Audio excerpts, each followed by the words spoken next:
Hello everybody, and welcome to the very first episode of the Naturalist's Pocket with me, your host, Pat the Nat. I've been an amateur naturalist all of my life, a professional naturalist for half of my life, and as a young naturalist, I always had the habit of picking up small interesting things and putting them in my pocket, and at the end of the day I would go home and empty out my pockets and check out some of the cool things that I found that day. And I think that's what we're going to do for this channel. I'm going to bring you folks along on some of my nature walks. We're going to be looking for cool, small, interesting things. We'll put them in our pocket, and at the end of our walk we'll dump it all out and we'll talk about some of the things that we found on our walk. So I hope you enjoy, and thanks for joining me.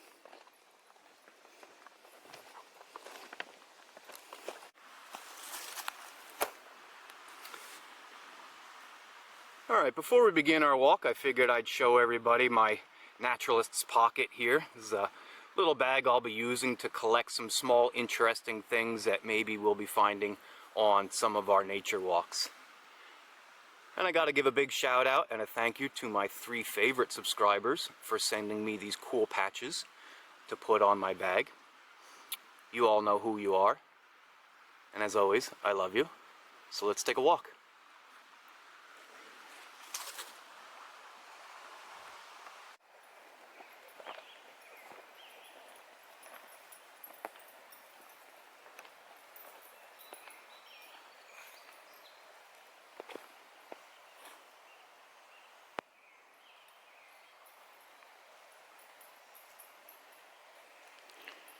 Any frogs in there, Riley? Find me a frog.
Might be a little hard to make out, but I've got a timber rattlesnake curled up here under this piece of concrete. Looks like there might be 2. I think there's another bigger one over here to the left of it. We might have the male and the female hanging out under here.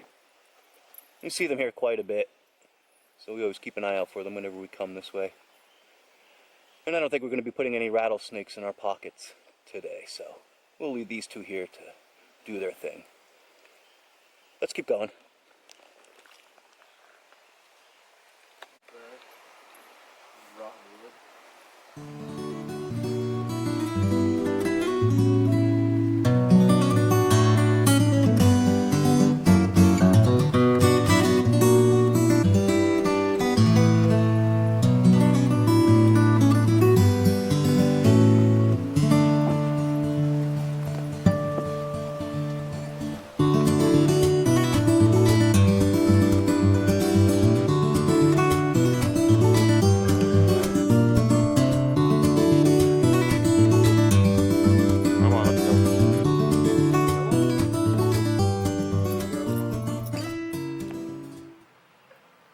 Alright, well that was certainly an enjoyable little nature walk. Thanks for joining me.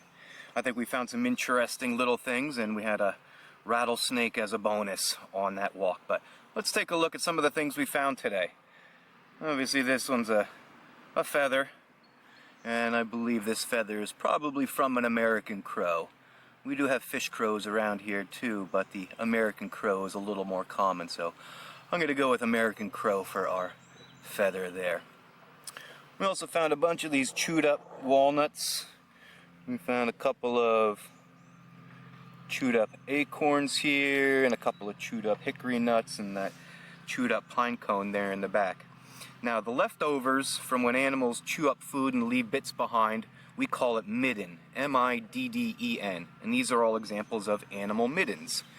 The walnuts would be an example of a red squirrel midden.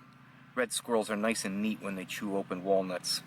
Gray squirrels tend to be a little more destructive when they're opening walnuts like that. So that's from a red squirrel.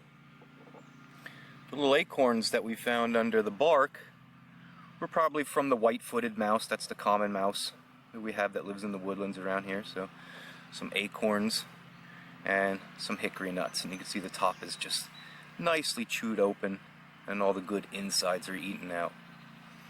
Now the pine cones, and I guess more technically a spruce cone, this came off of a Norway spruce tree, and the one on top here you can see is missing all of the scales. So the squirrels chew the scales off to eat the seeds that are hidden beneath each scale, and after they're done eating all the seeds and the scales off, they leave behind just the cob, sort of like we leave behind a banana peel or a corn on the cob. So clues that animals have been eating in an area. This little thing here, it sort of feels like hard foam, like foam insulation almost. This is a praying mantis egg case, or we'll call them othecas. And most of the praying mantis egg cases in our area probably already hatched, but the female would have laid this last fall. The eggs overwinter inside this otheca, and then in the springtime the babies hatch out. And I've been seeing a lot of these praying mantis egg cases hatching out in the past couple of weeks, so this one's probably empty by now. And then the last two things we found today are these two interesting little growths. And this kind of looks like an apple. In fact, this is called an oak apple gall, or an oak gall. And these two here are called goldenrod galls. Now galls are interesting structures in that they are grown by plants under the instruction of an insect egg or larva that was put inside that plant. So in the case of the oak gall, it's a small wasp that comes by. It lays an egg inside of a leaf bud of an oak tree, and then the oak grows this structure around the developing larva.